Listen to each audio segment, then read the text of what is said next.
राजकमल प्रकाशन की तरफ से आयोजित यह ज्ञान पर्व जो कि कल से शुरू है और 26 तक चलना है। आज इस ज्ञान पर्व का दूसरा दिन और उसका पहला सत्र, दूसरी कार्यशाला। शीर्षक अच्छी हिंदी कैसे लिखें। मैं आभार व्यक्त करना चाहता हूं आमोद महेश्वरी जी का, रमेश गुवर जी का, मनोज पांडे जी का और इस प्रकाशन समूह से जुड़े हुए प्रत्येक का जो भी यहाँ उपस्थित है और जिनका स्नेह मुझे मिलता है। बधाई भी देना चाहूंगा लोक भारती प्रकाशन के जो 63 वर्ष पूरे हुए हैं और जिसका एक उत्सव मनाया जा रहा है उसके लिए। और जैसा कि आमोद जी ने कहा कि इस ज्ञान पर्व की शुरुआत इलाहाबाद से हो रही है। इतिहास में बहुत सी अद्भुत किस्म की घटनाएं इलाहाबाद से ही होती रही हैं। जैसे याद करें आपके पिछले वर्ष कैंपस कविता की शुरुआत इलाहाबाद के हिंदी विभाग से ही हुई और उसके बाद वो पूरे देश में जगह जगह आयोजित हो रही है। उसी तरह से ये ज्ञान पर्व भी आगे बढ़ेगा और जगह जगह इसका आयोजन होगा तो ये और बेहतर हो, और ज्यादा बातचीत हो और समृद्ध हो, ये सुखद रहेगा। अमूमन पुस्तक प्रदर्शनी के साथ ज्ञान पर्व या इस तरह की चर्चा, किताबों पर चर्चाएं होती रही हैं, पुस्तक समीक्षाएं होती रही हैं, जो किताबें बिल्कुल नई नई छप के आई हैं उनके लेखकों को बुला करके बातचीत होती रही है। लेकिन ये पहला अवसर है जब इसके पुस्तक प्रदर्शनी के समानांतर आप ये देख रहे हैं कि आप किसी कार्यशाला में जुटे हुए हैं और कार्यशालाओं के लिए अपनी कीमतें तय हैं।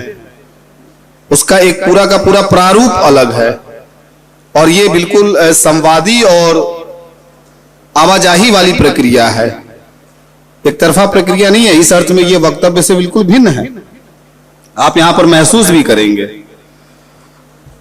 आभार इस शहर को, विश्वविद्यालय के हिंदी विभाग को, जिन्होंने शताब्दी भर से या कि उससे भी अधिक समय से हिंदी भाषा को लेकर के महत्वपूर्ण कार्य किए। काशी हिंदू विश्वविद्यालय के हिंदी विभाग की आलोचनात्मक बहसें और प्रयाग विश्वविद्यालय के हिंदी विभाग की भाषा संबंधी किए गए कार्य या उसकी खोजें, ये दोनों दो अलग दुनिया रचती हैं। कायदे से कहे तो ये दो अलग अलग स्कूल है। एक स्कूल ऑफ क्रिटिसिज्म कह सकते हैं और दूसरे को आप स्कूल ऑफ लैंग्वेजेस कह सकते हैं या लैंग्वेज के डेवलपमेंट का श्रेय दे सकते हैं। इस शहर ने, इस विभाग ने देश को भाषा के स्तर पर एक से बढ़कर एक विद्वान दिए हैं। बहुतों के नाम ऐसे ही, धीरेन्द्र वर्मा से लेकर के और भोलानाथ तिवारी से लेके उदय नारायण तिवारी, हरदेव बहारी की पूरी एक लंबी परंपरा है और ये इसी विभाग की है, हिंदी विभाग इलाहाबाद विश्वविद्यालय की। हम ऐसे समय में, जबकि एक इसकी लंबी परंपरा है, समृद्ध परंपरा है और भाषा के विद्यार्थी होते हुए भाषा पर बात करने जा रहे हैं, ऐसे समय में हम इस विषय के साथ बातचीत करने जा रहे हैं जिसमें यह कहा जा रहा है कि अच्छी हिंदी कैसे लिखे। क्या हम लिखने के दौर में उपस्थित है? क्या लिखना अब हमारे प्रयासों में शामिल है? क्या ऐसा तो नहीं है कि पिछले 2-4 बरस से अब हम लिखना छोड़ रहे हैं और आने वाले 4 बरस के बाद लिखने जैसी कोई चीज रही नहीं जाएगी, बोलने जैसी चीज ही रह जाएगी? अगर हम ऐसे समय में हैं और अच्छी भाषा या अच्छी हिंदी कैसे लिखे, तो हमें टटोलने की भी जरूरत है कि अपने लिखने की पूरी स्मृतियां अगर परीक्षाओं में ना लिखना हो, आप विद्यार्थी न हो, सामान्य दिनचर्या जीवन में हो, तो आप याद करिए कि अपने नोट्स को छोड़ करके, परीक्षा में लिखी गई कॉपियों को छोड़ करके अलग से पिछली बार कब लिखा था, क्या लिखा था, क्या लिखना चाहिए था, जो सोचा था वो लिखा था या नहीं लिखा था, जो लिखा था उसमें बहुत कुछ सोचा हुआ छूट गया था, या जो लिखना था वो बिल्कुल ही नहीं लिखा गया, कुछ नया जुड़ गया था। अद्भुत होगा ये सोचना और बेहद रोमांचकारी भी होगा। इसलिए आभार आप सभी प्रतिभागी छात्र छात्राओं का, जो नहीं है उन सभी विशिष्ट जन का, कि उन्होंने इस कार्यशाला को यानी कि आज की कार्यशाला को चुना और मुझ पर भरोसा जताया। कुछ सिखाने जैसी कोई चीज है नहीं मेरे पास। जब मैं ये शीर्षक सोचता हूं तो मैं खुद ही सोचता हूं कि क्या मैं खुद अच्छी हिंदी बरत पाता हूं, बोल पाता हूं या लिख पाता हूं क्या। लेकिन फिर भी आपने ये खतरा मोल ले लिया, मैंने ये दुस्साहस किया और अभी हम एक कार्यशाला में उपस्थित हैं। आप सभी के पास एक कोरा कागज पहुंच गया होगा। पहुंच गया? ठीक है। अब आप एक विषय चुनिए।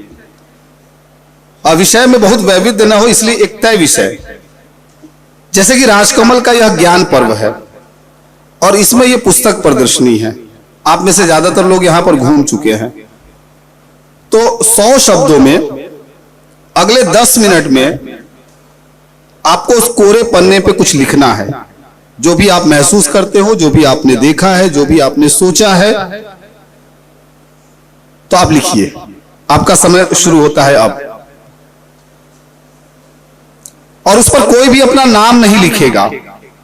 उस पे अपने मोबाइल का लास्ट का कोई 2 डिजिट लिखेगा, जिससे हम कोड की तरह पहचान पाएंगे। ये गोपनीय होगा। अपनी कोई भी पहचान आप नहीं देंगे उस पे, मतलब अपना नाम नहीं लिखेंगे, क्लास नहीं लिखेंगे। और समय शुरू हो चुका है। 10 मिनट आपके पास है, लिखिए पहले।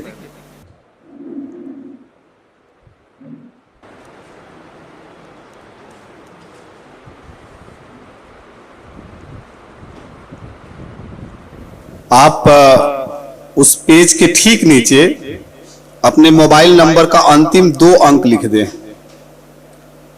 इसके अलावा कोई परिचय ना लिखें।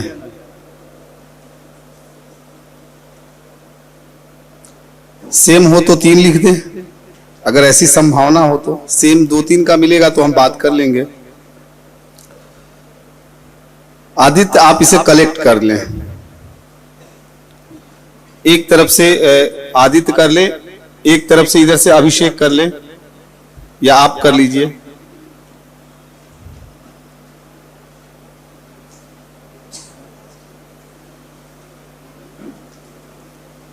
ये इस काम का पहला चरण है।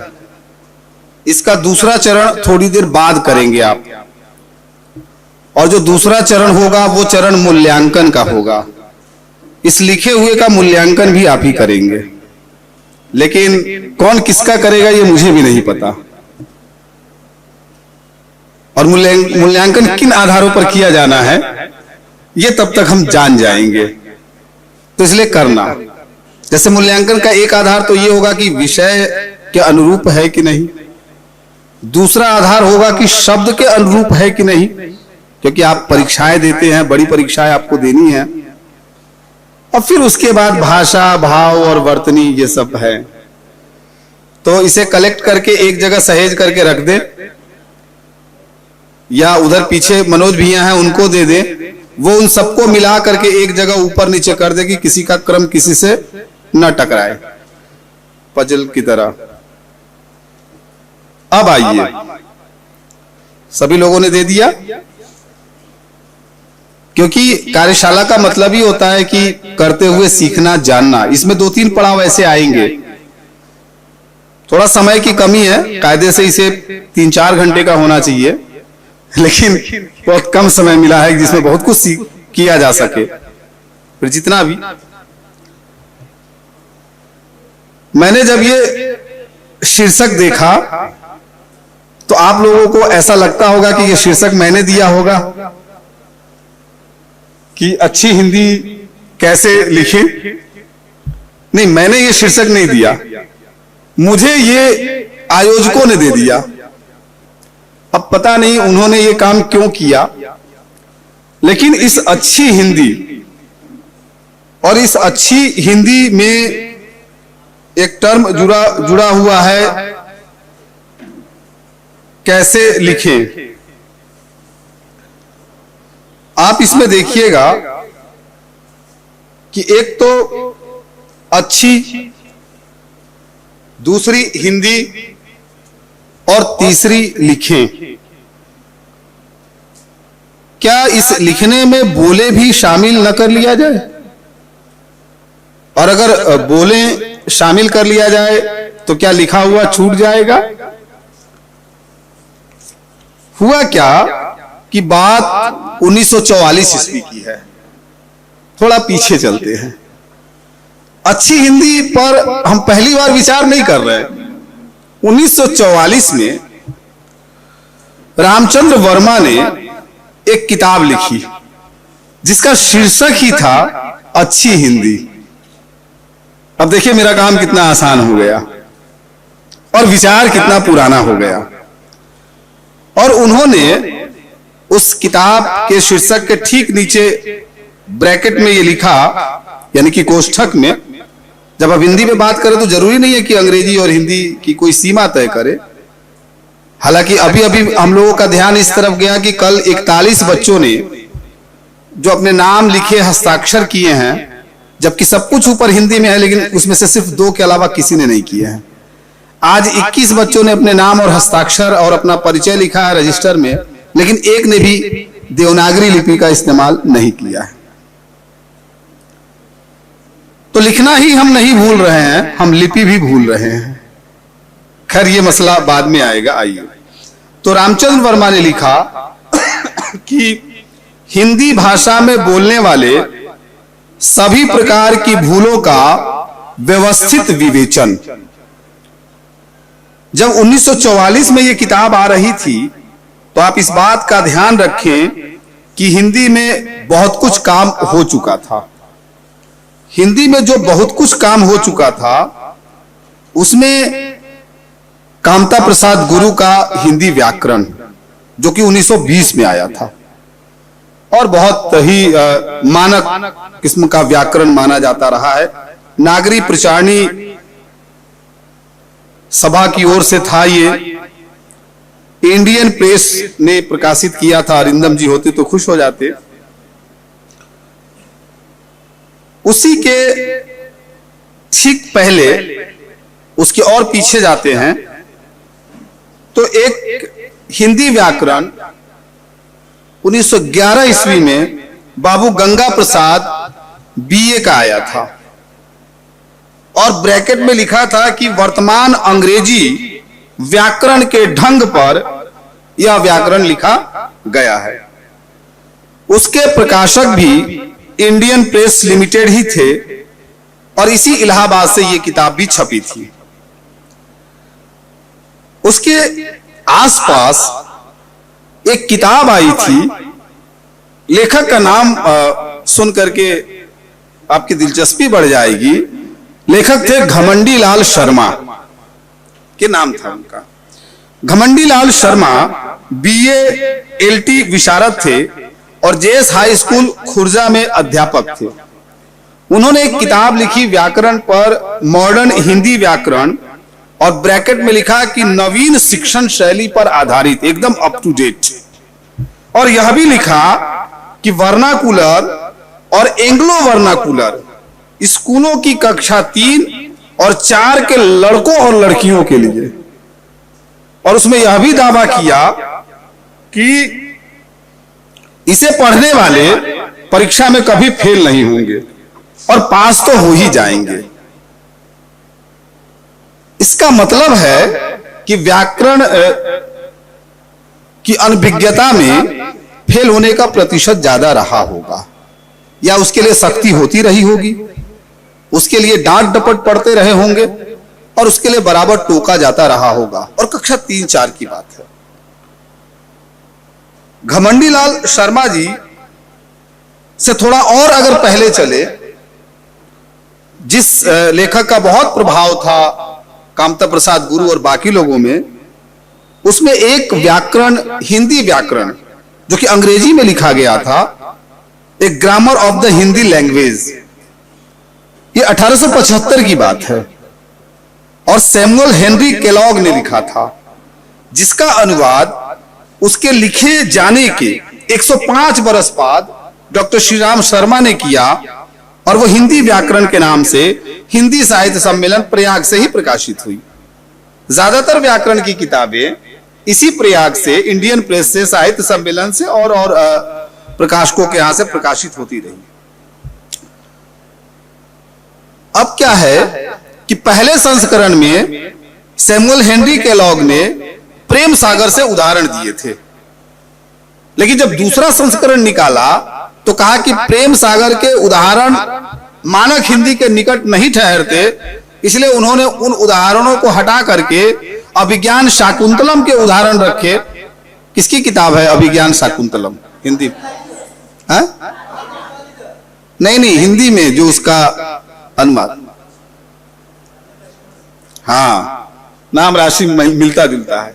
तो ये हुआ, ये पीछे से, यानी कि 1875-76 से ये काम हो रहे थे।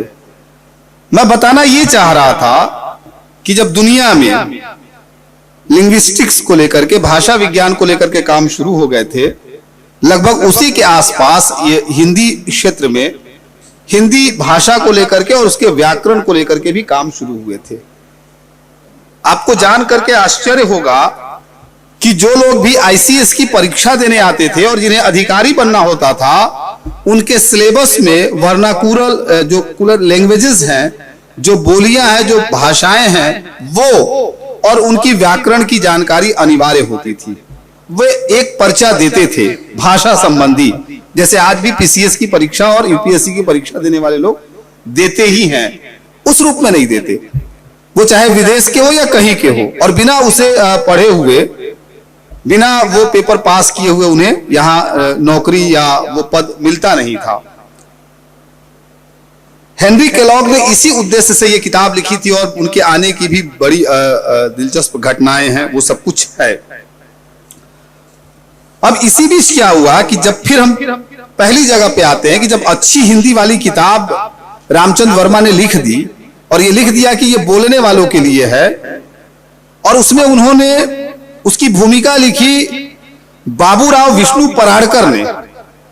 अगर आप नहीं जानते हैं तो जानिए, और जानते हैं तो बहुत अच्छी बात है। पराड़कर जी ने यह कहा उस संदर्भ में कि उस्मानिया यूनिवर्सिटी ने अब तक उर्दू के लिए क्या किया है और हिंदी यूनिवर्सिटी ने हिंदी के लिए क्या किया है। इसकी तुलना कर देखने से ही मेरे इस शोध की सार्थकता सिद्ध हो जाएगी, क्योंकि वो भाषा के संदर्भ में ये बात कह रहे थे। रामचंद्र वर्मा ने इसी किताब में बाल मुकुंद गुप्त और महावीर प्रसाद द्विवेदी का उदाहरण देते हुए कहा कि अच्छी भाषा कैसे बोली जाती है, कैसे व्यवस्थित की जाती है, ये हमें इन दो आचार्यों से सीखना चाहिए। कुल 16 अध्याय थे और एक अध्याय भाषा के नमूने पर दिए। सभी किताबों को आप उठा करके देखेंगे तो सभी में जितनी बातें कही गई हैं या जो सिद्धांत दिए गए हैं, उसके साथ अभ्यास, एक्सरसाइज दिए गए हैं। और एक दो लेखकों ने तो यहां तक घोषणा की है कि ये सिद्धांत इस तरह से दिए गए हैं कि अभ्यास आपके मन से ही आने लगेंगे और आप तुरंत सीख जाएंगे। एक तरफ दुनिया में लिंग्विस्टिक्स पर विचार हो रहा था, भाषा विज्ञान पर, और हमारे यहां व्याकरण पर विचार हो रहा था, ये हमारी परंपरा में। लेकिन वर्मा जी के 4 वर्ष बाद एक और किताब आती है, और यह किताब आती है पंडित किशोरी दास वाजपेयी की, जो शास्त्री भी थे। और इस किताब का शीर्षक है अच्छी हिंदी का नमूना। हम जिस विषय पर विचार कर रहे हैं उस पर बहुत पहले से विचार हुए हैं और पूरी की पूरी किताब है। इन्होंने क्या किया, आरंभ में ही एक श्लोक लिखा और श्लोक लिखते हुए बताया कि आचार्यस्य महाबुद्धे रामचंद्रस्य वर्मणा, ऐसे करके, और अच्छी हिंदी सुविख्याता। ये प्रशंसा में नहीं कही गई बात थी, ये आलोचना में कही गई बात थी। किशोरी दास वाजपेयी ने बहुत सारे स्थल ढूंढे रामचंद्र वर्मा के और गिनाना शुरू किया कि वो कहां कहां चूक गए हैं। जबकि रामचंद्र वर्मा को अपने भाषाविद होने का घमंड जैसा तो नहीं कहेंगे, लेकिन भूमिका में जिस तरह से वो अपने को बांधते हैं लगता है कि बिल्कुल वो अपने होशो हवास के दिनों से ही उसके निष्णात थे। यह संस्करण जनवाणी प्रेस पब्लिकेशन कलकत्ता से प्रकाशित हुआ और इसमें 114 अध्याय थे और 9 हिस्सों में हिंदी के प्रयोग करके बताए गए कि आप अच्छी हिंदी कैसे लिख सकते हैं और अच्छी हिंदी के नमूने कैसे हो सकते हैं। पृष्ठ केवल 196 थे। ये सारी किताबें अभी भी मौजूद हैं, आप आराम से एक्सेस कर सकते हैं। प्रकाशकों के यहां से मिले ना मिले लाइब्रेरी में मिलेगी और वहां नहीं मिलेगी तो ई पुस्तकालय पे मिलेगी। पुरानी किताब है तो प्रकाशकों से क्षमा मांगते हुए तो कहा कि ये इसी किताब के 10 बरस बाद फिर किशोरीदास वाजपेयी को जब लगा कि नहीं अभी कुछ कमी रह गई है तो उन्होंने एक और किताब लिखी जो बहुत प्रसिद्ध है और जिसका आप नाम बराबर याद करते हैं। बता सकते हैं कौन सी? किशोरीदास वाजपेयी की एक और किताब है जो भाषा पे है और बेहद चर्चित है, हिंदी शब्दानुशासन। आ गया नाम याद? हाँ। और इसमें उन्होंने लिखा कि भाषा विज्ञान से संवलित हिंदी का मौलिक व्याकरण।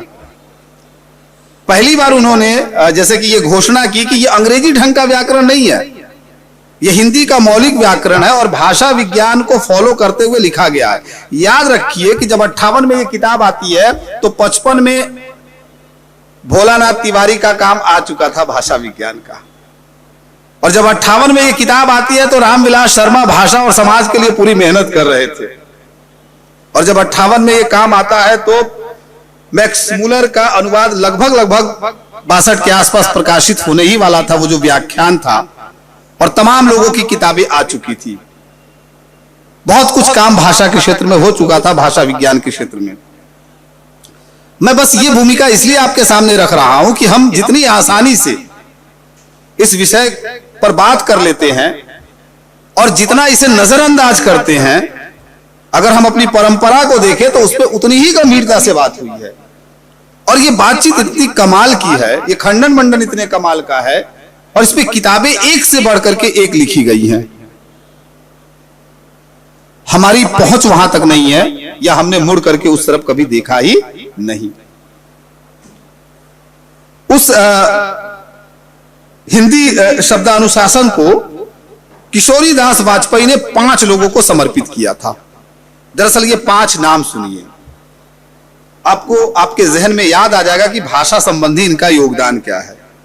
अंबिका प्रसाद वाजपेयी, कामता प्रसाद गुरु, महावीर प्रसाद द्विवेदी, राहुल सांकृत्यायन और अमरनाथ झा। और व्याकरण लेखनी के विकास परंपरा पर विचार किया था। अच्छी हिंदी के लिए इन समर्पण किए, और समर्पण में 5 की तस्वीरें लगी हैं।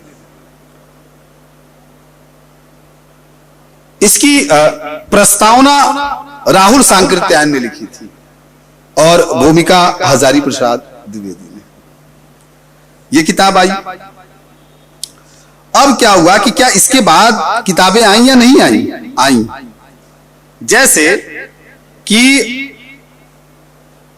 1949 में ठीक उसी के आसपास एक किताब आई थी, और ये केदारनाथ शर्मा की थी, राष्ट्रभाषा सरल हिंदी व्याकरण।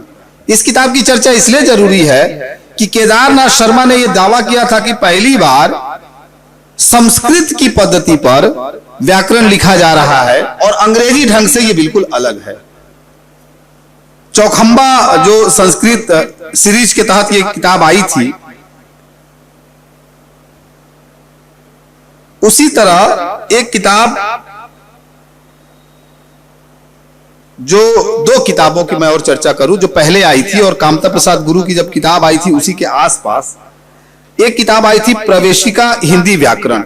यह सुबोध ग्रंथमाला के तहत 5वीं किताब थी जो छपी थी, और हिंदी के भारतीय काव्यशास्त्र के बिल्कुल अंतिम दिनों के बड़े आचार्यों में से एक रामदहीन मिश्र, ने इसे तैयार किया था। लेकिन उन्होंने भी ये कोट किया कि ये अंग्रेजी ढंग पर लिखी गई किताब है, बांकीपुर से प्रकाशित हुई थी, और यह घोषणा की कि हिंदी पर इतना बड़ा व्याकरण अब तक नहीं लिखा गया है। रामदहिन मिश्र की खूबी थी कि वो जिस भी काम में जुटते थे बड़ी तैयारी के साथ जुटते थे, और बिल्कुल बायलिंगुअल होकर के हिंदी और अंग्रेजी के साथ। इसलिए वो जो भी हिंदी में बताते हैं उसके साथ उसकी अंग्रेजी और संदर्भ पर्याप्त देते चले जाते हैं। ये किताब आप देखिए। इसी के आसपास 1933 में भी एक किताब छपी थी, जैसे जैसे मैं शामिल करता जा रहा हूं। यह किताब दिलचस्प है, क्यों है? क्योंकि इस किताब का शीर्षक ही था कि सचित्र हिंदी व्याकरण। अब इससे आपके मन में आएगा कि कोई चित्र होगा, इसमें कई सारे चित्र होंगे, और ब्रैकेट में यह लिखा गया कि अत्यंत परीक्षोपयोगी किताब। और यह भी लिखा गया, लेखक यह लिखने से नहीं चुके, कि सब यूनिवर्सिटियों की मिडिल, मैट्रिक, हिंदी रत्न और हिंदी भूषण परीक्षाओं के लिए उपयोगी। मतलब भाषा का मामला, अच्छी भाषा का मामला, भाषा प्रयोग का मामला, ऐसा लगता है कि परीक्षाओं से ज्यादा जुड़ा रहा। वो लिख देते हैं, और आप जब जाएंगे तो चित्र नहीं मिलेंगे, चित्र उस तरह के नहीं मिलेंगे जैसे ही आप कल्पना कर रहे हैं। तो चित्र क्या मिलेंगे? जो चार्ट की डिजाइनिंग होती है, जो ग्राफ आप बनाते हैं, तो पृष्ठ दर पृष्ठ देखेंगे कि उन्होंने जैसे कि बनाया कि भाषा, तो फिर भाषा के भेद ऐसे ऐसे खींच खींच के पत्तियों की तरह और बहुत ही दिलचस्प ढंग से बनाया। संज्ञा के भेद, वाक्य के भेद, ऐसे करके संधि समास के भेद, और उसकी डालियां जैसे कि विकसित कर दी उस पूरी किताब में। महत्वपूर्ण यह है कि यह किताब कराची से छपी थी, और उन दिनों जो ये किताबें छपती थी, किसी की 2100 प्रतियां और ज्यादातर की 10,000 प्रतियां छपती थी। हमारे प्रकाशक यहां है उपस्थित। आज की तारीख में किसी किताब की बहुत छपती है तो 500 प्रतियां छपती हैं, और उसको भी खत्म होने में सालों लग जाते हैं। भाषा को जानने, भाषा की समझ को विकसित करने और भाषा में अपनी पैठ बनाने का जो जुनून है, जो एक उसका जो भाव है, वो कितना बचा रह गया है हम में, ये इससे भी पता चलता है, किताबों की छपी हुई संख्या से भी और उसके बारे में भी। मान लीजिए इस पूरी परंपरा को उठा करके देखिए, जिसमें कि हरदेव बारी की किताब हिंदी भाषा शामिल है। हरदेव बारी की ही ये किताब शुद्ध हिंदी यहीं से प्रकाशित है, स्टॉल पे लगी हुई है लोक भारती प्रकाशन से, और ये भी लगभग 55 के आसपास में मैं बता देता हूं, पहला संस्करण इसका आया था 65 में। 65 के आसपास में ये किताब आई थी, शुद्ध हिंदी उच्चारण वर्तनी व्याकरण। इतनी किताबें उपस्थित है, यानी कि 65-70 तक लगातार व्याकरण पर बातचीत होती रही। उसके बाद मुख्य धारा के साहित्यकारों ने व्याकरण पर बातचीत बंद कर दी। भाषा विज्ञान एक अलग से अनुशासन के रूप में डेवलप हुआ, और कुछ बातचीत वहां शिफ्ट हो गई। बहुत सारे विश्वविद्यालयों के नए नए अध्यापकों ने भाषा संबंधी मामले को बाहर का रास्ता दिखा दिया।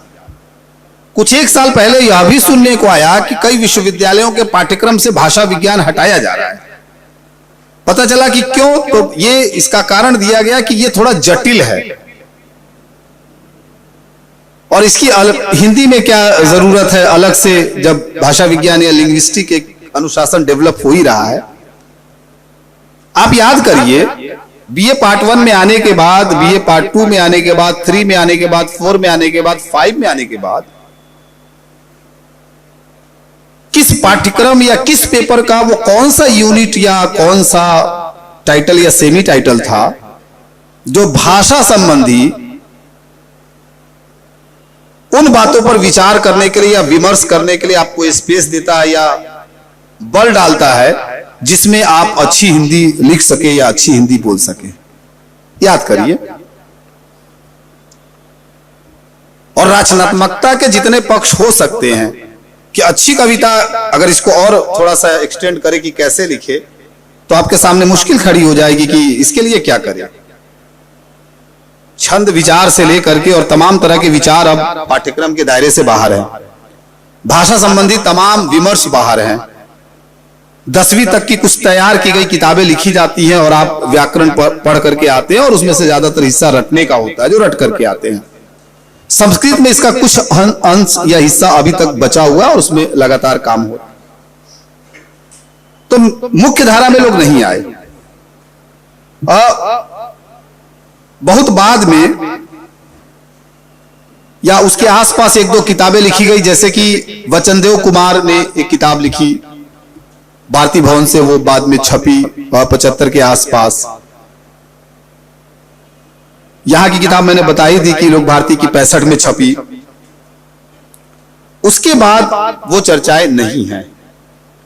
मतलब कि 70 के दशक के आसपास हमने ये मान लिया कि अब भाषा विमर्श या भाषा पर बातचीत हमारे काम का नहीं रहा, या हमें इतनी भाषा आती है कि हम उसे आसानी से बरत सकते हैं।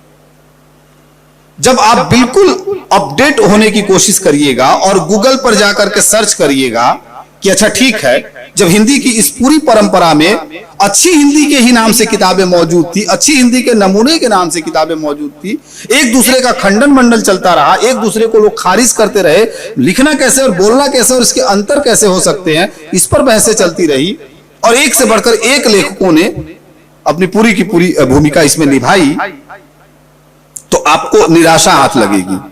बहुत खोजने के बाद एक सज्जन आपको मिलेंगे जिनका नाम है संत समीर, और उन्होंने भी इसी नाम से किताब लिख रखी है, अच्छी हिंदी कैसे लिखे, और खूब सारी घोषणाएं कर रखी है जैसे कि की जाती हैं।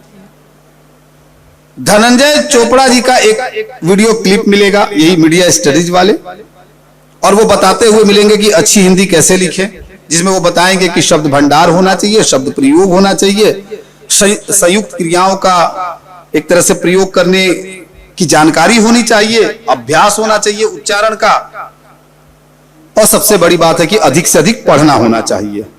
भोपाल की एक अध्यापिका है लाली वर्मा, वो इसी को एक थ्योरी के रूप में डेवलप करती है और बहुत आसान सा एक सूत्र देती है, LSRW, और कहती है कि लिसनिंग, स्पीकिंग, रीडिंग और राइटिंग।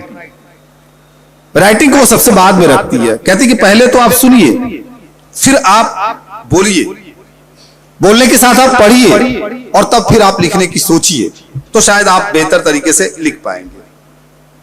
इसके अलावा कुछ भी आपको हाथ नहीं लगेगा। बहुत से ऐसे लेख आपके हाथ नहीं आएंगे जो 70 के बाद भाषा को लेकर के लगातार विचार करते हैं और खूब विचार करते हैं। और उसी में से एक किताब जो राजकमल से छपी है, शब्दों का जीवन, भोलानाथ तिवारी। भोलानाथ तिवारी जी का बहुत सारा काम है, हरदेव बारी जी का काम है, जो अभी भी हमारे आसपास है। हम में से ज्यादातर विद्यार्थी उन्हीं किताबों को लेते हैं और उन्हीं पर बातचीत करते हैं। यह तो एक पक्ष था। इतनी सारी चीजें जब हमारे आसपास या परंपरा में उपस्थित रही हैं, तो हम भाषा में क्यों इतने पिछड़ गए? क्या सच में हम अच्छी भाषा बरत पाते हैं या उसे बरतने की जरूरत है? एक अच्छी भाषा और एक अच्छी भाषा बोलने की शैली और एक अच्छी भाषा लिखने की शैली कैसे हासिल हो सकती है? मुझे लगता है कि जब तक आपको यह ना पता हो कि भाषा को बरतने के पीछे उसका उद्देश्य क्या है, या आप जो काम करने जा रहे हैं वो कितना जिम्मेदारी भरा है, तब तक आप अच्छा बोल नहीं सकते, अच्छा लिख नहीं सकते। अगर आपको यह पता हो कि शब्द ही ब्रह्म है और एक शब्द को खर्च करना, कितनी ऊर्जा को खर्च करना है, और वो लगातार अंतरिक्ष में चक्कर काटती हैं, तो शायद आप बोलने से पहले सचेत हों और सोचे कि नहीं, एक शब्द जो निकल रहा है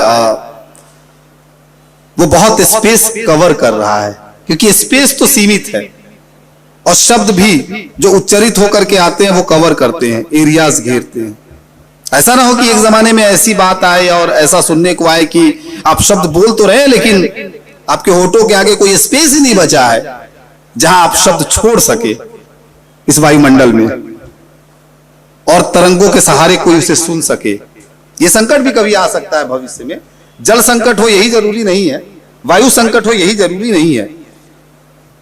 ये जो परिधि है और ये जो पूरा का पूरा परिवेश है, उसमें ध्वनियों के लिए भी कोई जगह नहीं बचेगी। इस संकट का भी अंदेशा रखिए अगर आप लगातार बोलते चले जा रहे हैं तो। वैसे सबसे ज्यादा संकट हम ही जैसे लोग पैदा कर रहे हैं। तो एक तो ये आपको पता होना चाहिए, और दूसरा ये पता होना चाहिए कि आपके लिखे हुए को जब कोई पढ़े तो वो कैसा महसूस करे। लिखना और बोलना ये सिर्फ इस बात पर निर्भर नहीं करता कि आपके पास अच्छी भाषा है कि नहीं, अच्छी शैली है कि नहीं। इस बात पर भी निर्भर करता है कि आपके पास अच्छा जीवन है कि नहीं। अच्छा जीवन उस अर्थ में नहीं कि अच्छे कपड़े हैं कि नहीं, अच्छा घर है कि नहीं, अच्छी गाड़ी है कि नहीं। अच्छा जीवन उस अर्थ में कि संवेदनाओं की पोटली है कि नहीं, दुख की गठरी आप लाद करके चले हैं कि नहीं, जीवन का वैविध्य है कि नहीं, दुनिया को समझने की और उसे देखने की निगाह आपके पास है कि नहीं। ये भी तय करेंगे कि क्या है। तो भाषा पर विचार करते हुए मेरा दागिस्तान में रसूल हमजा तोआ कुछ कहते हैं। मैं वहां से 1 2 3 उदाहरण आपके सामने रखूंगा, जिससे कि आप पहले तो ये समझ जाए कि भाषा को बरतना ये खेल खेल में खेलने जैसा कोई खेल नहीं है, और बस करते रह जाए और किसी भी मन बेमन से करे ऐसा भी काम नहीं है। इसलिए अच्छा लिखना, इसका एक उदाहरण प्रेमचंद के यहां भी मिलता है। जब हमें हमारे अध्यापक बताते हैं या हमें कहीं लिखा हुआ मिल जाता है कि साहब पहले वो न जाने कितने पन्ने फाड़ के फेंक देते थे, और तब जाके जिसे कहते हैं कि फाइनल ड्राफ्ट या मुक्तिबोध, बहुत सारे लोगों को अपने बैंक में किए गए हस्ताक्षर तक याद नहीं है। कहते थे कि हस्ताक्षर कभी नहीं बदलता, ये बदलता ही नहीं। लेकिन आप अपने दिल पे हाथ रख के कहिए कि पिछले 10-15 सालों में हस्ताक्षर कितना बदला है, क्योंकि हस्ताक्षर करने की नौबत ही नहीं है। आपने जब फॉर्म भरा था तो किया था, और लगातार एटीएम का इस्तेमाल करते रहे। जब 11वें साल बैंक में गए तो कहा बैंक ने कि साहब ये तो मैच ही नहीं कर रहा। तो फिर आपने मैनेजर से, प्रबंधक से आग्रह किया कि जरा दिखा दीजिए कैसे किए थे। कैसे हम खो रहे हैं अपने को, कैसे हम भूल रहे हैं। तो रसूल कहते हैं 3-4 बातें उनके यहां से है, वो कह के फिर मैं दूसरे काम पर आऊंगा। वो कहते हैं कि दुनिया में अगर शब्द ना होता तो वह वैसी ना होती जैसी अब है। और भाषा तो शब्दों से ही निर्मित होती है, और उसकी और लघुतम इकाई जाए तो ध्वनि है। फिर एक जगह कहते हैं कि संसार की सृष्टि से 100 बरस पहले, ये एक कमाल की, संसार की सृष्टि से, जैसा कि हम पढ़ते हैं दर्शन में कि प्रत्यय और प्रत्यय का मूर्त रूप ये जगत है, और ब्रह्म और जगत का जो पूरा का पूरा कॉन्सेप्ट है अद्वैत से लेकर के द्वैतवाद तक, उसमें ये सब कुछ भरा पड़ा है। फिलोसफी के जहीन विद्यार्थी यहां बैठे हैं, वो लोग जानते होंगे। तो ये तो कहा कि संसार की सृष्टि से 100 बरस पहले कवि का जन्म हुआ।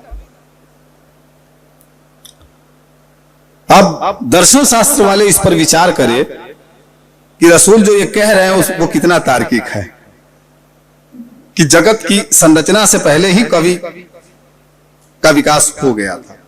एक जगह वो कहते हैं कि भाषा ज्ञान के बिना, वो यूं तो कविता पर ये बात कहते हैं, लेकिन आप सब पर लागू कर लीजिए कि भाषा ज्ञान के बिना कविता रचने का निर्णय करने वाला व्यक्ति, क्योंकि यहां पर कुछ कवि लोग भी हैं, तो भाषा ज्ञान के बिना कविता रचने का निर्णय करने वाला व्यक्ति उस पागल के समान है जो तैरना न जानते हुए तूफानी नदी में कूद पड़ता है।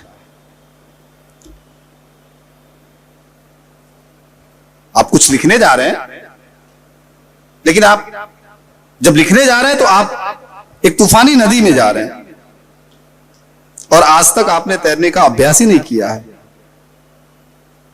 तो फिर क्या होगा। इसलिए रसूल एक जगह कहते हैं कि आदमी को आंखें, कान और जबान किस लिए दिए गए हैं। किस लिए आदमी को 2 आंखें दो कान, मतलब दो आंखें हैं आदमी की, दो कान हैं आदमी के, मगर जबान एक है। किस लिए? तो रसूल कहते हैं, उसका जवाब देते हैं कि इसका कारण यह है कि जबान से एक भी शब्द दुनिया के सामने निकालने के पहले दो आंखों को देखना और दो कानों को सुनना चाहिए। अगर दो आंखें ठीक से देख रही हैं, दो कान ठीक से सुन रहे हैं, उसके बाद ही कोई शब्द आना चाहिए। इसलिए आप याद करिए, भारतीय कविता की परंपरा में चंद्रवरदाई से लेकर के, विद्यापति से लेकर के और तुलसीदास के यहां तक, जब वो बार बार कहते हैं, चंद्रवरदाई के यहां वो दृश्य आता है ना कि सामने पृथ्वीराज है और वो कर्ण पर्यंत कटाक्ष विराजे जैसी पंक्ति आती है, और कहा कि कानों ने सुना है कि पृथ्वीराज ऐसा है, आंखों ने देखा नहीं है। आंखें देखती है कि पृथ्वीराज सामने है, लेकिन कानों ने सुना नहीं है। अब ये जो आंखों ने देखा नहीं है, कानों ने सुना है, कहे तो कहे क्या उसके बारे में? तो कहते हैं कि चंद्रवरदाई का कमाल वहां यह है कि वो बताते हैं उस बिंब में कि आंखों का कोर इस तरह से बढ़ करके कान के समीप पहुंचता है कि जैसे आंखें पूछती हैं कान से कि बताओ तुमने जो सुना था क्या ये वही है? इसी तरह से अविद्यापति के भी यहां कि मैं कहीं नहीं पा रहा हूं उस अपरूप का सौंदर्य कैसा है, ये मैं नहीं कह पाता हूं। और तुलसी भी कहते हैं कि गिरा अनयन विलुबानी, उस सौंदर्य को कह नहीं पा रहा हूं। आंखें देख रही हैं, सुन भी रखा है, शास्त्रों को पढ़ भी रखा है, परंपरा में भी बहुत कुछ है, लेकिन जुबान से न कह पाना यह इस बात का भी संकेत है कि वो साहस न होना, या लगना कि कह दिया तो कहीं एक भी शब्द ऐसा ना हो जो इस पूरी की पूरी प्रक्रिया, इस सौंदर्य बोध को कहीं संकुचित कर दे। क्या यह भय, यह तैयारी, यह चिंता लिखने से पहले हमारे पास होती है? क्या हम लगातार लिखने से पहले अपने को तैयार करते हैं, या रोजमर्रा में शामिल है कि नहीं? हम जिस तरह से रोज चाय पीते हैं, रोज खाना खाते हैं, रोज हम अपने दोस्त से चैट करते हैं या बातचीत करते हैं, क्या हमने ये तय कर रखा है कि रोज हम एक पेज लिख करके ही सोएंगे? बोलते तो रोज हैं हम, कुछ भी लिखेंगे एक पेज, और हम अपनी भाषा को बचा करके रखेंगे, अपनी लिपि को बचा करके रखेंगे? नहीं है। इसीलिए, और ये काम कोई दूसरा नहीं करेगा, इसलिए रसूल कहते हैं कि हर आदमी, हर व्यक्ति को अपना सितारा होना चाहिए, और ये सितारा कोई और नहीं होगा। हर, यहां जो भी बैठे हैं, सारे लोग बैठे हैं, हर व्यक्ति अपने आप में अपना सितारा है। कोई और नहीं है जो आएगा और आपको स्टार बनाएगा, कोई और नहीं है जो आपको गढ़ेगा और आपको रातों रात बदल करके रख देगा। ना ये काम आप का कोई साथी कर सकता है, ना मैं यहां से कर सकता हूं। आप इस कार्यशाला में आए हैं, मैं बस आपको बता सकता हूं कि आपको काम क्या करना है, लेकिन बदल दूंगा ये तो आप तय करेंगे, क्योंकि आप अपने सितारे खुद है, मैं नहीं। इसलिए वो कहते हैं कि उनकी भाषा में कि जब कोई शाप दिया जाता था और कोसा जाता था, तो कहते कि हमारे यहां जब कोई बच्चा गलती करता था या किसी आदमी पे बहुत दुखी हो जाते थे, तो स्त्रियां कहती थी या कोई मां कहती कि अल्लाह तुम्हारे बच्चों को उनकी मां की भाषा से वंचित कर दे। आप कहेंगे ये तो हमारे यहां ऐसे नहीं कोसा जाता, ये क्या हुआ? आप समझिए इसके पीछे का मर्म। या कहा जाता था कि जाओ तुम अपनी भाषा भूल जाओ, जाओ समय पर जो तुम बोलना चाहो वो बोल ना पाओ। जैसे कि आपको याद होगा कि कच्छ देवयानी में जब शुक्राचार्य से वो अमर होने का ज्ञान लेकर के लौट रहा था और देवयानी ने रोकना चाहा, सब कुछ याद दिलाया हजारों वर्ष की यात्रा को, लेकिन कच्छ नहीं रुका। तो उसने कहा कि ठीक है, तुमने चूंकि छल पूर्वक ये हासिल किया है, तो जब इसकी जरूरत तुम्हें महसूस होगी उस क्षण तुम भूल जाओगे। ऐसा बहुत इस तरह की कथाएं मिलती है। खैर, तो इसीलिए जो महत्वपूर्ण है वो ये है कि लेखक के लिए रसूल ही कहते हैं कि भाषा वैसी ही है जैसे किसान के लिए खेत में फसल। अब कहेंगे कि साहब हमने और किसान के बीच में कोई अंतर ही नहीं किया।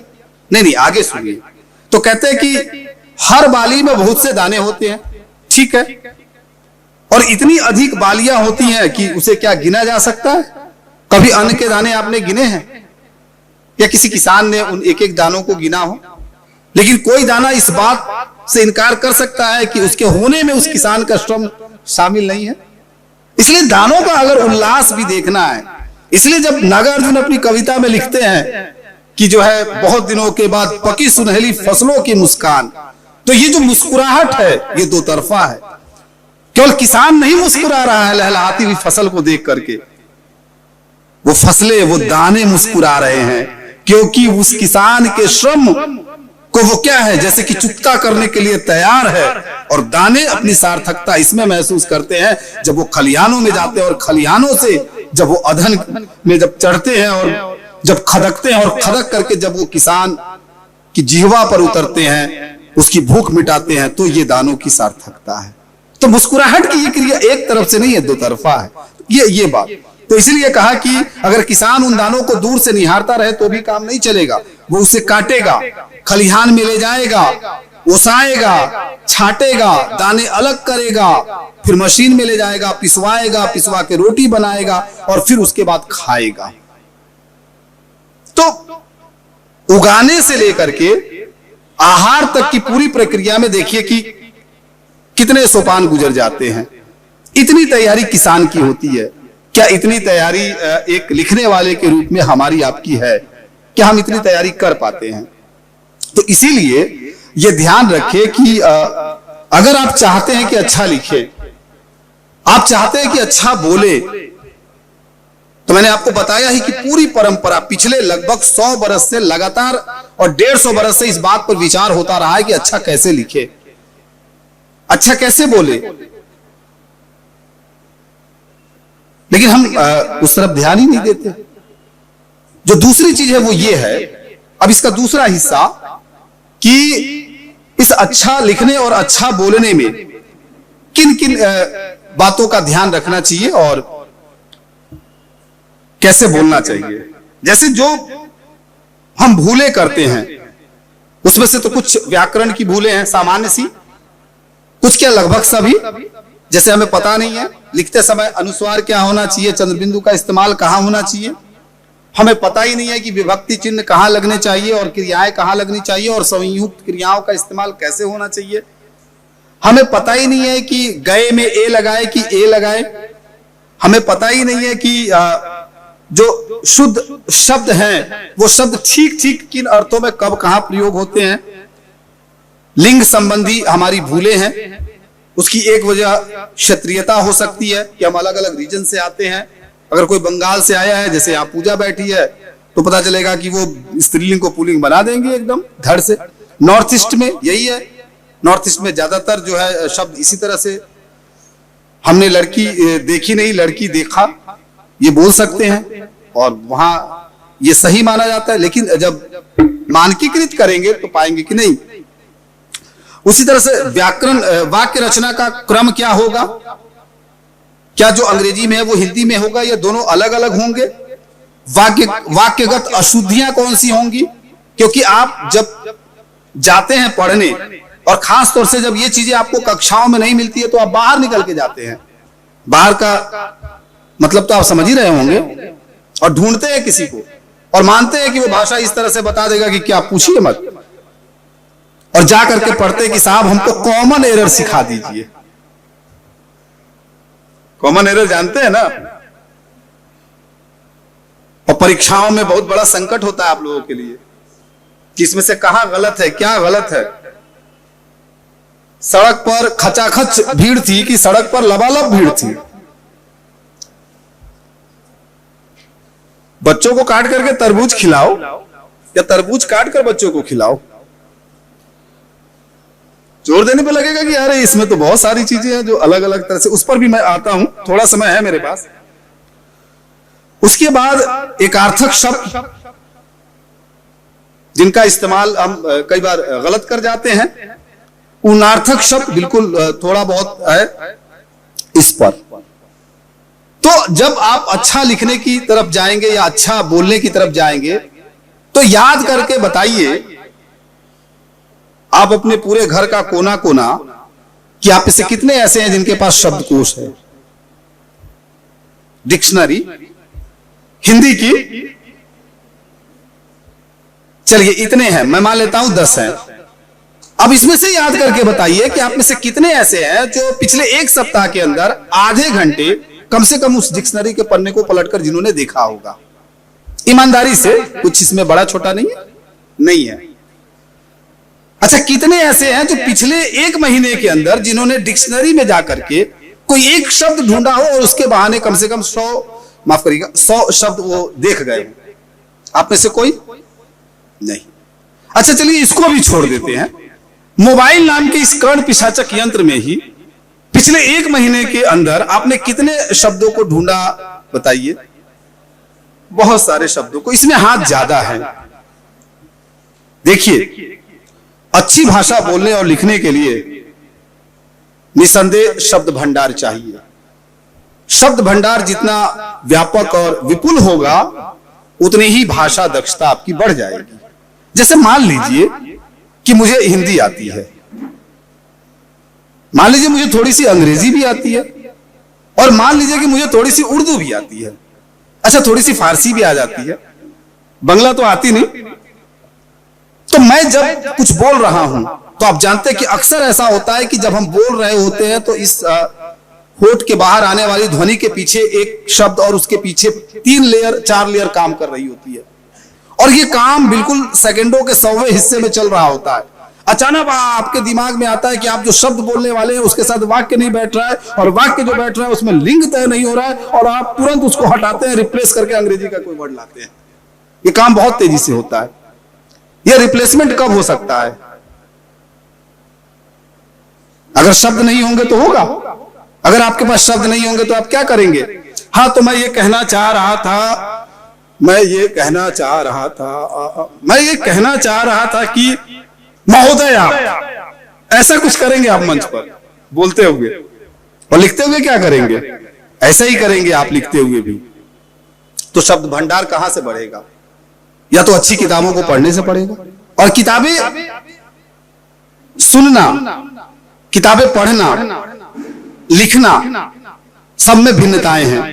जब आप सुन रहे होते हैं तो जब तक ध्वनि आपके इस कान में आती है उतने ही क्षण तक आप इमेज क्रिएट कर सकते हैं, क्योंकि आप जानते हैं कि भाषा की एक पद्धति है कि बोलने वाला उसके सबसे पहले उसके मन में उसके इस यहां पर जो है पीछे प्रत्येक विचार आता है, वो विचार फिर मस्तिष्क में जाता है, मस्तिष्क उसको शाब्दिक बिंब देते हैं, और वो शाब्दिक बिंब जो है वोकल जो ये वागेंद्रिय है वोकल कोर्ड्स के सहारे से तरंगों के रूप में श्रोता के पास आपके पास जाता है।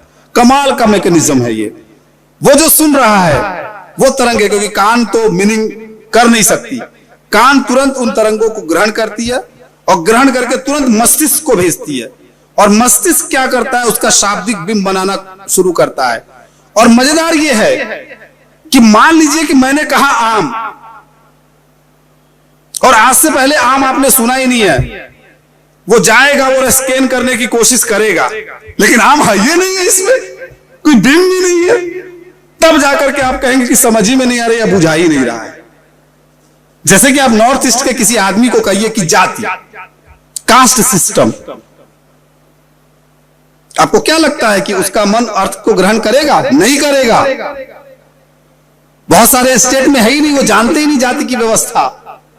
आप उनको कह के करिए कि स्त्री पुरुष का भेद, तो जेंडर तो वो स्त्री पुरुष है, लेकिन जो हमारे यहां वहां नहीं है। यानी कि ये जो आपका मस्तिष्क है वो पहले इमेज क्रिएट करता है, और वो इमेज जो क्रिएट करता है अनुभव संसार के आधार पर। इसलिए शुक्ल जी ने जो एक बात कही वो कमाल की कही कि ज्ञान प्रसार के भीतर ही भाव प्रसार होता है। अब इसकी बहुत सारी व्याख्याएं हैं, और वो जब इमेजेस डेवलप कर देता है तब जाकर के मन अर्थ को ग्रहण करता है। तो अगर आप पढ़ते हैं तो सुनते हुए ये काम बहुत तेजी से होता है, इसलिए बहुत सी चीजें छूट जाती हैं। लेकिन जब आप किताब पढ़ रहे होते हैं तो आप स्थिर होते हैं, आप ठहरे हुए होते हैं, और जब आप किताब पढ़ रहे होते हैं तो पढ़ने की परंपरा में पहले से पढ़ा गया सारा शामिल होता है। इसलिए जब आप पढ़ रहे हो तो आपकी अपनी कल्पनाएं काम कर रही होती है। आपके पास इतना स्पेस होता है कि एक शब्द, एक वाक्य, एक घटना के 10 इमेजेस डेवलप कर सके। इसलिए पढ़ना ज्यादा क्रिएटिव काम है सुनने के, किताबों को पढ़ना और ज्यादा। ये नहीं आप जब ऑन स्क्रीन पढ़ रहे होते हैं और हार्ड कॉपी पढ़ रहे होते हैं, दोनों में फर्क होता है। तो क्या आप पढ़ते हैं? क्या आप वैविध्य धर्मी हैं? अलग अलग डिसिप्लिन से और डाइवर्सिटी वाली किताबें पढ़ते हैं?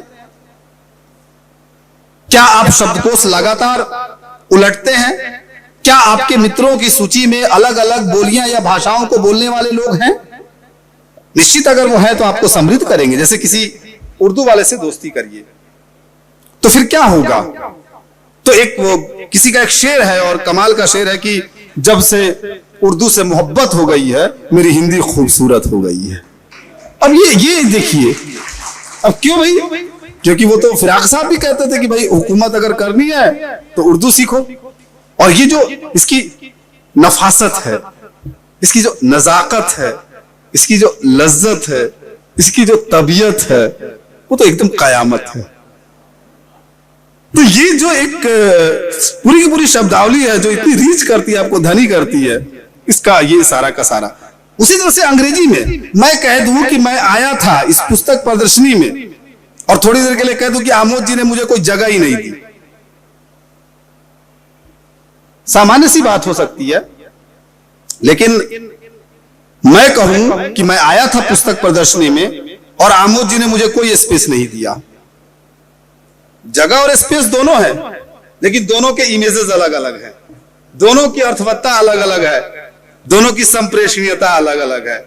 इसलिए आप जब भाषा के साथ हो तो इस तरह से हो कि कौन सा शब्द कितना ज्यादा मीनिंगफुल होगा, या उसकी अर्थवत्ता या उसकी रेंज क्या होगी, ये समझना जरूरी है। तो इसी तरह से कुछ प्रयोग करें। जैसे आप में से बहुत सारे लोगों की दिक्कत होगी, अब प्रैक्टिकल करते हैं कुछ। माइक दे दीजिए भाई, बाइक वाले साहब। अब इधर से तो बहुत अच्छा यही है, बोल लिया, क्योंकि ये वर्कशॉप है तो हम ये काम सीखते करते हुए करेंगे।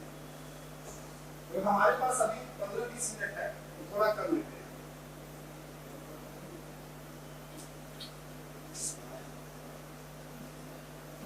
हेलो हेलो, हाँ खोल दिया। तो जैसे आप हिंदी लिखने वालों की जो बड़ी दिक्कतें हैं, जैसे आप में से ज्यादातर विद्यार्थी कहते होंगे कि सर समझ में ही नहीं आता कि हरी लिखे कि हरी लिखे, बार बार घेरते होंगे।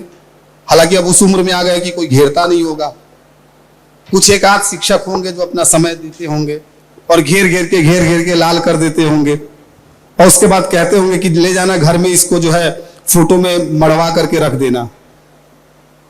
10 साल बाद याद आएगा कि हाँ, जब बीए के विद्यार्थी थे तो कितनी त्रुटियां करते थे। तो क्यों ऐसा होता है? क्योंकि उच्चारण ठीक नहीं होता। आपको पता ही नहीं होता कि अगर हरि कहें तो भगवान होंगे, विष्णु होंगे, और कहीं गलती से कह दिया कि हरि आए थे तो बंदर हो गए। गड़बड़ाया कि नहीं?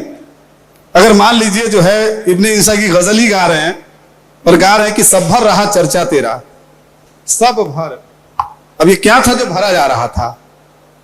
तो गाना तो ये नहीं था, गाना तो ये था कि सब भर रहा चर्चा तेरा, क्योंकि सब कहेंगे तो रात होगी और सब कहेंगे तो ये सब होगा।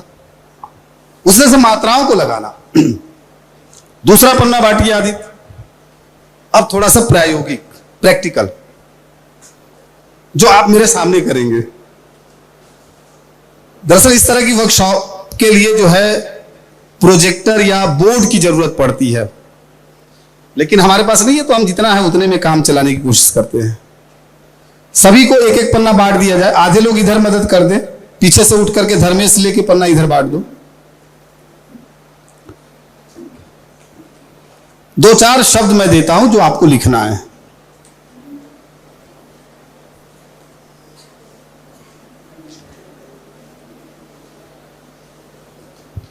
अच्छा, आप में से कोई बताएगा कि ये जो है और है का अंतर है, ये मुझे नहीं समझ में आ रहा, तो कौन समझाएगा मुझे? मान लीजिए मुझे जहां है लगाना, मैं है लगा देता हूं, है लगाना है, मतलब बिंदी कहाँ लगनी है ये मुझे पता ही नहीं है। अब ये मुझे पता नहीं है तो कौन बताएगा? अच्छा आप बताएंगे, चलिए ठीक है, एक साथ दो मान लीजिए मुझे नहीं पता। सर जहाँ एक वचन रहता है वहाँ पे हम है लगाते हैं। हाँ। और जहाँ बहुवचन हो जाएगा वहाँ पे है लगाएंगे। तो जैसे कि कोई वाक्य बनाइए, जैसे इधर फेस कर लीजिए, इन लोगों को बताइए, मेरे साथ साथ ये लोग भी नहीं जानते हैं। जैसे कि राम खेलता है। हाँ। और राम और श्याम खेलता है। खेलता है तो नहीं होगा, खेलते हैं होगा। खेलते हैं। हाँ, तो कहा कि ठीक है। और कोई बताएगा और क्या हो सकती है दूसरी स्थिति? माइक दे रहे हैं, कोई बोलना चाहे तो बोल सकता है। साक्षी बोलोगी? बोलो। सर है एक शब्द है अक्सर इसलिए भी यूज किया जाता है। अच्छा कहते हैं मतलब अच्छा। तुम तो पूरे व्यंग में चली गई, सामान्य वर्तनी में, सामान्य अर्थ में। तो कहा कि जी वो ठीक कहा उसने कि है और है। आप प्रदीप बताएंगे, कवि का होना जरूरी है और कवि के शब्दों। सर वो जैसा उन्होंने बता दिया कि वो तो सही, एक वचन बहुवचन ठीक था, एक सम्मान सूचक में लगता है कि जैसे लक्ष्मण सर आए हैं या प्रदीप आया है। अब देखो अपने को आया है बता रहा है और मुझे आए हैं बता रहा है, तो ये हो गया।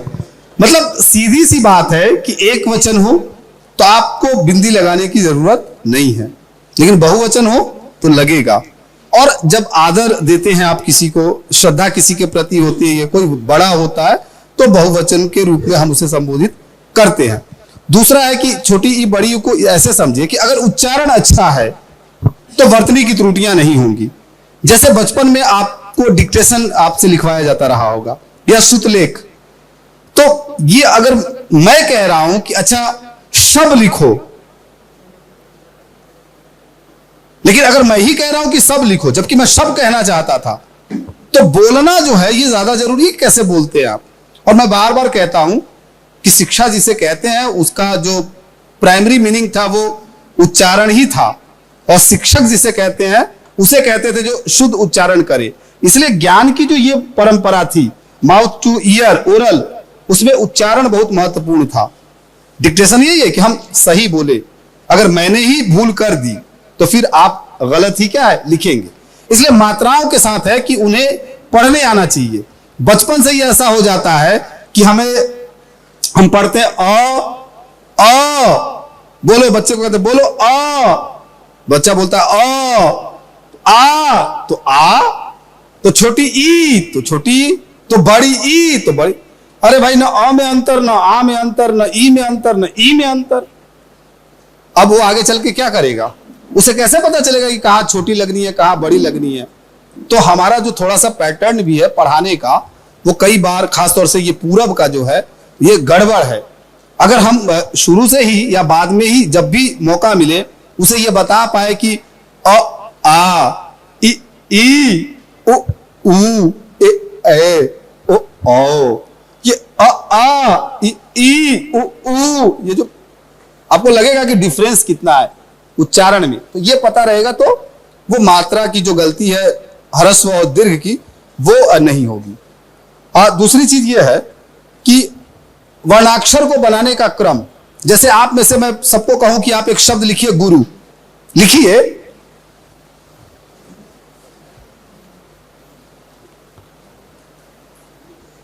और आपने लिख दिया। आपको क्या पता है कि जब र में ऊ की मात्राएं लगती हैं, ऊ और ऊ, तो उसका स्वरूप कैसे तय होता है? अगर आपने गुरु में 20 से लकीर खींची और उसे गलती से घुमा दिया, तो फिर अगर मेरे जैसे गुरु को संबोधित कर रहे तो गया, यह अशुद्ध हो जाएगा क्योंकि मात्राएं छोटी हैं। तो आप जैसे कि आप जब निकाल रहे हैं वहां से, तो अगर नहीं घुमाएंगे तो वो छोटी हो, आपने घुमा दिया तो बड़ी, तो फिर वो गुरु हो जाएगा।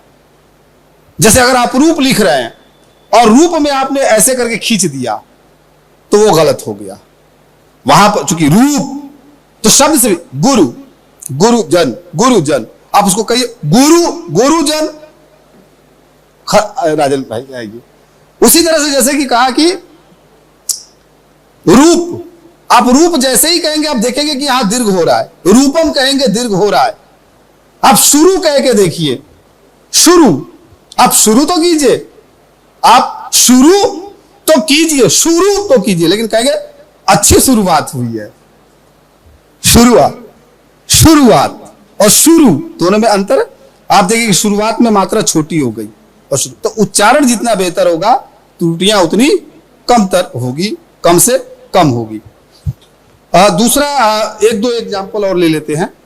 जैसे कुछ शब्द, गुरु लिख लिया आप, बाद में मूल्यांकन होगा कि आप कितना सही लिखते हैं। पहले देख लेते हैं कि क्या क्या सही है। अब मान लीजिए कि आप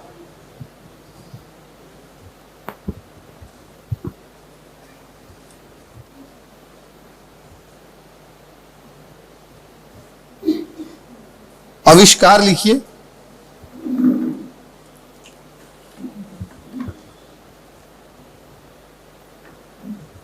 एक ही बार बोलना है, क्योंकि आप दोबारा पूछ रहे हैं, इसका मतलब है आप सुन नहीं रहे हैं ध्यान से, सुनने की क्षमता क्षीण हो रही है। और एक शब्द कहा आशीर्वाद, आशीर्वाद।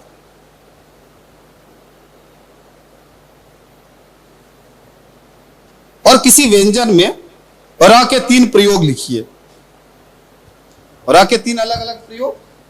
जैसे कर्म लिखिए, क्रम लिखिए और कर्म लिखिए। और आप में से कौन है जो बताएगा कि कर्म, क्रम और कर्म इसमें अंतर क्या है? नहीं, आप नहीं, हमेशा आप तो वरिष्ठ नागरिक हो गए हैं। खुशी बताएगी। अच्छा, आप ही बता दीजिए। सर, कर्म, कर्म में माँ के ऊपर आधी रा लगेगी। हाँ, तो क्यों लगेगी? वो आधी रा का क्या मतलब है ये भी बता दीजिए। जैसे उसको, उसका वर्ण विच्छेद कर दीजिए। सर मैं इसको ऐसे ही इंटरप्रेट कर पा रहा हूँ। हाँ करिए, ठीक है, कोई बात नहीं। उसके क्रम, हाँ। दूसरा शब्द है क्रम, क्योंकि तो वो का में नीचे रा लगेगी, क्योंकि का के बाद रा का प्रोनाउंसिएशन हो रहा है। इसमें आधा का है रा, पूरा है क्रम, तो ये का के नीचे रा लग रही है। तीसरा कर्म, तो मतलब पहला वाला जो कर्म है उसमें जो रा है वो स्वर रहित है। जी जी जी। दूसरा वाला जो क्रम है उसमें क स्वर रहित है और र संपूर्ण है। संपूर्ण है, जी जी जी। और कर्म में तीनों शब्द सर, तीनों स्वर रहित है, स्वर सहित है और स्वतंत्र है। जी जी। तो कर्म बोलते हैं तो ये कर्म जो हम आप कर रहे हैं, और क्रम बोलते हैं तो सीरीज जो है, और कर्म बोलते हैं तो एहसान। कर्म उर्दू शब्द सर, ये उर्दू शब्द है। अरे शब्द फारसी का हो या उर्दू का, हम तो बता रहे हैं बस कि जैसे ये प्रयोग कैसे हुआ। ठीक है, तो आपने ये भी लिखा था, इसको समझ गए। चलिए कुछ तेरा वाक्यों की तरफ आते हैं, दिलचस्प उदाहरण छाड़ते हैं। जैसे मैं 2 वाक्य बोल रहा हूं या एक वाक्य बोल रहा हूं, उसका कॉमन एरर ढूंढ करके आपको, ठीक है,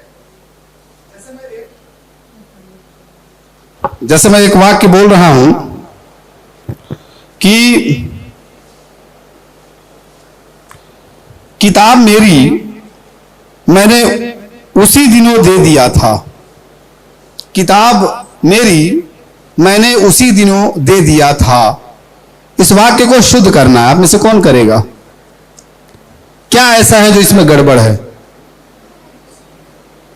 बोलिए, माइक आपके पास पहुंच जाएगा फटाफट। किताब मेरी मैंने उसी दिनों दे दिया था।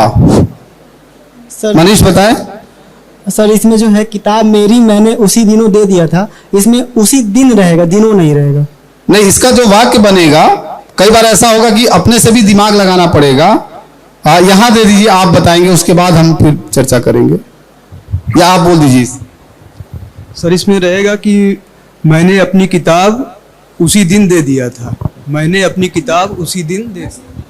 मैंने अपनी किताब उसी दिन दे दी थी। आप सही थे, बस अंत तक जाकर के थोड़ा सा गड़बड़ा गए। मैंने अपनी किताब उसी दिन दे दी थी। अच्छा चलिए, ठीक है, एक वाक्य और बोलता हूं, आप आपस में ही भिड़िए कि आप में से कौन जवाब देगा सही। तुम, मैं और वह चलेगा। क्या ये वाक्य ठीक है? तुम मैं और वह चलेगा, ये वाक्य ठीक है? नहीं नहीं, अभी ऐसे क्यों बोलेंगे आप? कौन बताएगा? नहीं नहीं, बीए सेकेंड ईयर से कौन बताएगा? हाँ, ये बताएंगी अंशु। तुम वह मैं चलेगी।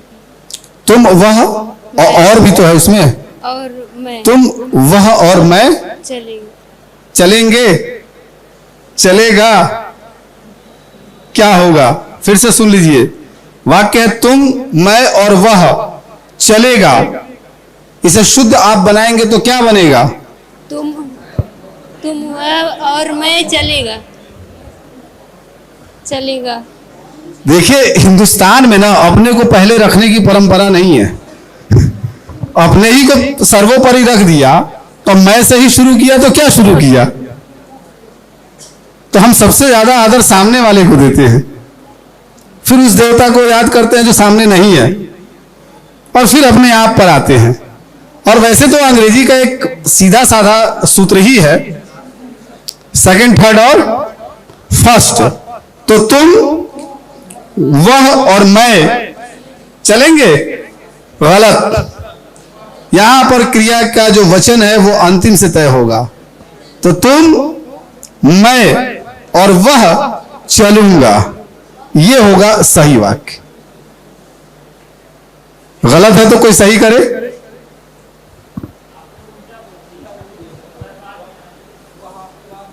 वह बाद में बोल दिया, तुम वह और मैं चलूंगा कि चलेंगे? चलूंगा। हाँ ठीक है, मैं बोलते बोलते भूल गया ना, ज्यादा बोलने में ऐसे ही होता है। एक वाक्य और लेते हैं।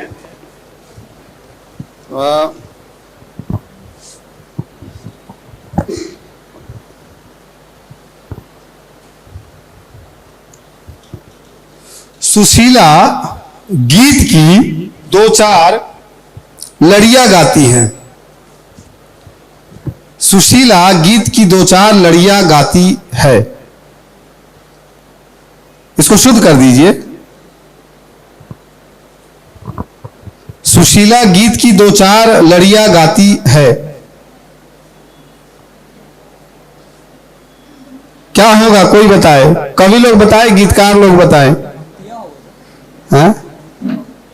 नहीं, सुशीला गीत की दो चार कड़ियां गाती है। लड़ी का प्रयोग गीत के लिए नहीं होता है, कड़ी का, पहली कड़ी, दूसरी कड़ी, तीसरी कड़ी, ऐसे करके चलता रहता है। खैर, अच्छा एक और ले लेते हैं, आप लोग को मजा आ रहा हो तो।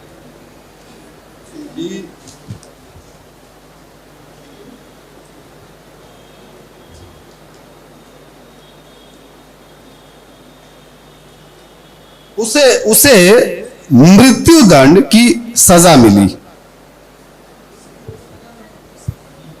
हाँ बताओ। उसे मृत्युदंड की सजा मिली। उसे मृत्युदंड दो, सजा नहीं। तो उसे मृत्युदंड मिला या मिली? मिला। मिला। बहुत सारे शब्द ऐसे हैं, जैसे कहा ना कि